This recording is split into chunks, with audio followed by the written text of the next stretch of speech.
Salut à toi, pensée du jour numéro 494 ou 494, selon d'où tu m'écoutes. Aujourd'hui, on va parler zone 2 et on m'a posé une question. Est-ce que c'est problématique de faire sa zone 2 avec des pauses? Est-ce qu'on peut entrecouper son endurance fondamentale de petites pauses de temps en temps? Je crois que l'exemple qu'on m'avait donné, la question qu'on m'avait posée, c'était sur une séance de vélo d'1 heure. Et on est dans le contexte du CrossFit ici. Et la question, c'était, est-ce que si je m'arrête toutes les 10 minutes pendant 1 minute, est-ce que c'est grave? Est-ce que je vais y perdre quelque chose? C'était une histoire de confort, c'est une histoire d'habitude aussi. Et le fait de pouvoir bouger un petit peu, surtout quand on est sur un vélo, surtout quand c'est un biker ou quand on est sur un home trainer, qu'on est à l'intérieur. Alors, fondamentalement, je pense que, surtout si tu débutes ce genre de travail d'endurance fondamentale et que tu n'en as jamais fait, c'est pas problématique de s'arrêter, peut-être même fréquemment, pour te dégourdir un petit peu les pattes, pour t'habituer un petit peu à la position. Une petite housse de selle peut être très très pratique pour le bike hack. Elle te permet de passer un peu plus de temps sur la bécane sans avoir trop mal aux fesses.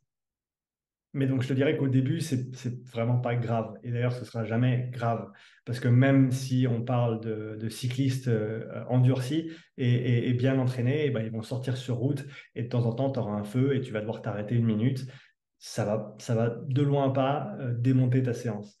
Après, si c'est trop fréquent et si c'est tout le temps, peut-être qu'à un moment donné, ça devient, tu vois, j'allais dire, ça devient limitant, mais je sais même pas si ça va le devenir véritablement.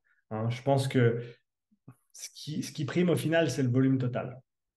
Après, si tu commences à le découper en tranches de 20 secondes et faire Non, on peut aller, on peut étendre ça jusqu'à l'absurde, mais je te dirais que ce qui compte, c'est le volume total. Et oui, à un moment donné, faire le travail en continu pendant plus longtemps va devenir intéressant. Mais si tu débutes ce travail et que tu fais 6 fois 10 minutes maintenant avec 1 minute de repos, disons, rien ne t'empêche ensuite de passer sur des 15 minutes, de passer sur des 20 minutes et de prolonger ces blocs de travail. Mais très honnêtement, je pense que ça ne fera pas une énorme différence.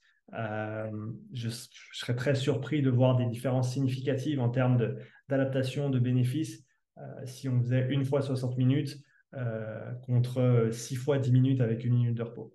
Honnêtement, il y en a plein. Je pense qu'il y a pas mal de monde qui te dira que non, il faut absolument le faire en continu. Non, il faut jamais s'arrêter. Non, s'arrêter, ça va vraiment drastiquement réduire la qualité de ta séance.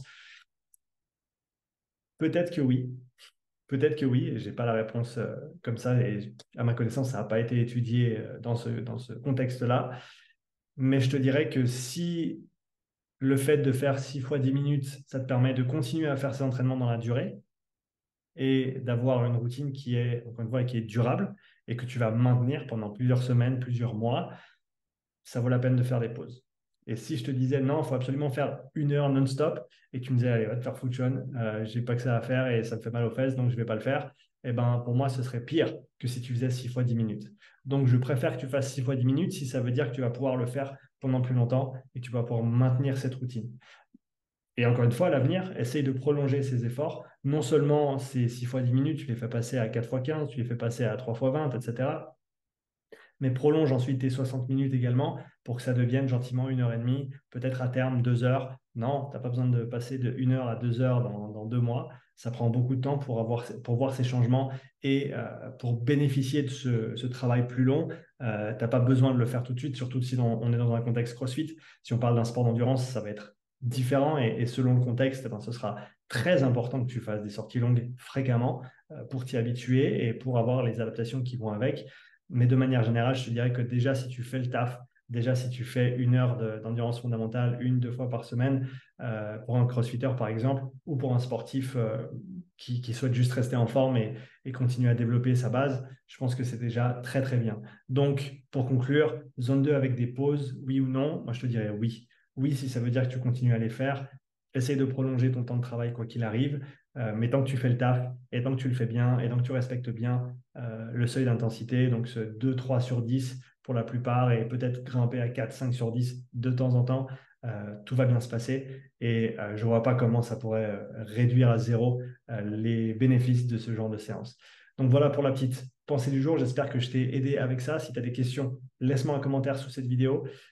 J'ai énormément de commentaires de la part de toute la communauté, ce qui est génial. Je vous remercie tous, toutes et tous.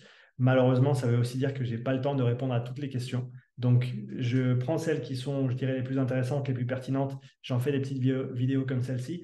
Ou alors, j'y répondrai lors de séances de questions-réponses à l'avenir en live ici sur la chaîne. Quoi qu'il arrive, merci pour ton attention. Merci pour ton soutien et je te dis à bientôt pour la nouvelle pensée du jour. Ciao.